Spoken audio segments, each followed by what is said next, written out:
saw it, they rebuked them. But Jesus called them unto him and said, Suffer little children to come unto me, and forbid them not, for of such is the kingdom of God.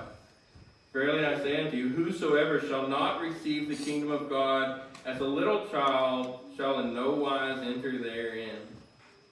So disciples were a bit misunderstanding Jesus' purposes. And somebody had brought an infant, a small child, to Jesus, and they thought, it was kind of the way of the day that, who cares? It's a little kid, nobody cares. It was different times back then. And one of the things that they say about our culture for the past probably at least 50 years is that we prize childhood, and we prize youth. Whereas in the past, that wasn't the case necessarily. Children weren't doted upon as much as they are today. They were just there. A lot of times women didn't even like the fact that they had children. It was just a job that they did to serve their husband. You can read old literature, back poetry from years ago, and it's from religious people, and they call their children like the thing, or I don't know, just vile words because they didn't want to take care of it.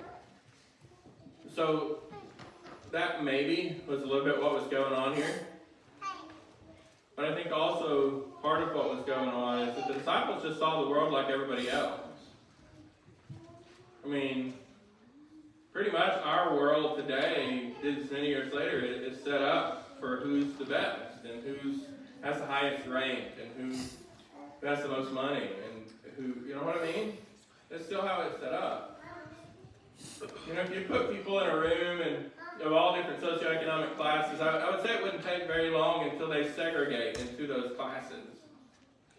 You'll have the people who are, maybe at the poverty level in one area, and people who are kind of middle class in another, people who think they're upper class in another, and we would segregate like that more than likely. Most churches are segregated like that. You can look at our church, most people are middle class. There's not a lot of really well-off people here, maybe one or two.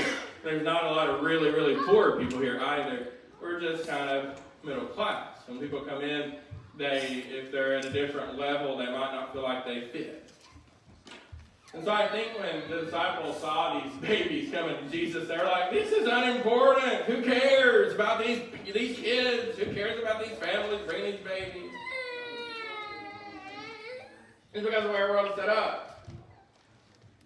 I mean, where you work, you probably know who's under you and who's below you, don't you?